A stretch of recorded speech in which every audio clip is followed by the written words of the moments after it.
প্রথমত আমরা আমাদের একটা অবজারভেশন দিয়েছি যে আমরা বলেছি যে সরকারের কার্যক্রমে সমন্বয় ও দৃঢ়তা এবং সুশৃঙ্খলতার খুব অভাব আমরা দেখতে পাচ্ছি।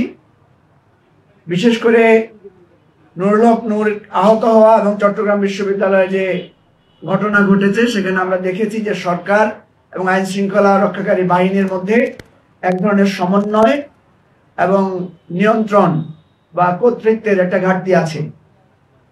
এইটা যদি কেটে না ওঠে, সরকারের নিয়ন্ত্রণ, দৃঢ়তা এবং সমন্বয় যদি না হয়, তাহলে নির্বাচন নিয়ে যে সংশয় আমরা এখন দেখতে পাচ্ছি বিভিন্ন মহলে, এই সংশয়টা কাটবে না বলে আমরা দৃঢ়ভাবে মত প্রকাশ করেছি। এবং যে ঘটনাগুলো একটার পর একটা ঘটছে, এটার মধ্য দিয়ে সরকারের কর্তৃত্ব প্রশ্নবিদ্ধ হচ্ছে। ফলে আমরা একটা পরামর্শ দিয়েছি যে আইন শৃঙ্খলা রক্ষাকারী বাহিনীর যতগুলো বাহিনী আছে সবগুলোকে নিয়ে আলাদাভাবে প্রধান উপদেষ্টা যাতে টপ টু বটম সবার সাথে একদিন একটা মিটিং করেন এবং সেখানে যাতে একদম প্রধান থেকে শুরু করে একদম সিপাহী পর্যায়ে হচ্ছে ভার্চুয়াল এবং ফিজিক্যাল এই যৌথ সমন্বয়ে যাতে ওনারা একটা মিটিং করেন এবং প্রফেসর ইউনূস যাতে তাদের সবাইকে এই রাষ্ট্রের এই আইন শৃঙ্খলা পরিস্থিতি রক্ষার ব্যাপারে দৃঢ়ভাবে ভূমিকা নেন, সেটা আমাদের অনুরোধ ছিল।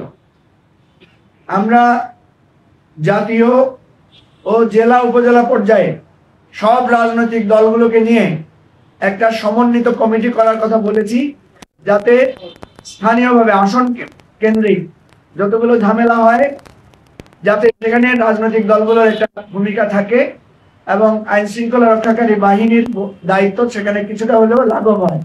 এই পরামর্শটা আমরা দিয়েছি।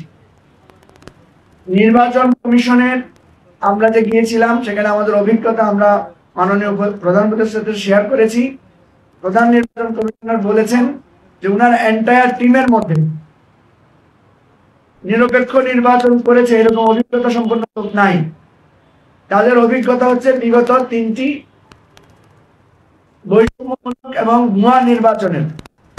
আমরা একটা অনুরোধ করেছি যে যারা এক্সপার্ট ইলেকশন পরিচালনা করেছে অতীতে, যারা রিটার্নিং অফিসার হিসেবে খ্যাতির সাথে কাজ করেছে, এরকম এক্স গভর্নমেন্ট অফিসিয়ালদেরকেও এবং আমলাতন্ত্রের ভিতরে যদি এরকম লোক থাকে তাদেরকে যাতে এখানে চুক্তি ভিত্তিতে হলেও নিয়োগ দিয়ে হলেও তাদেরকে লটারি সিস্টেম না করে বরং কোথায় কেমন রিস্ক আছে, কোন জেলা উপজেলার গুরুত্ব আছে সেটাকে কেন্দ্র করে যাতে ওনারা ব্যবস্থাটা করেন, সেটা আমরা কথা বলেছি। আপনাদের সবাইকে ধন্যবাদ।